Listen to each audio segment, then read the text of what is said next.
Bugün Azərbaycan Respublikası Prezidenti yanında Dövlət İdarəçilik Akademiyasında Azərbaycan Respublikası Gənclər və İdman Nazirliyi, BMT-nin İnkişaf Proqramı, BMT-nin Əhali Fondu, UNICEF və Azərbaycan Respublikası Gənclər Təşkilatları Milli Şurasının təşkilatçılığı ilə Post 2015 İnkişaf Gündəliyi və Azərbaycan Gəncliyi Yekun Konfransı təşkil olunub.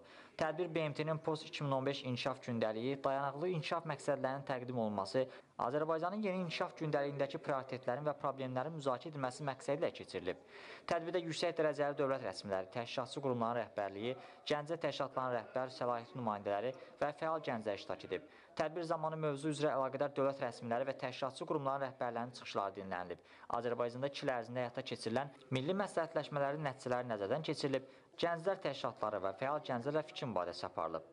Tədbirlərdə iştirakçılar tərəfindən səhiyyə, təhsil, gender bərabərliyi, sahibkarlığa dəstək, əlilliyi olan insanların cəmiyyəti inteqrasiyası, vətəndaş cəmiyyətinə və gənclərə dəstək olan şirkətlərə dövlət tərəfindən imtiyazların ayrılması və başqa məsələlər müzakirə olunub və ortaya çıxan problemlərin həllinə dair təkliflər verilib.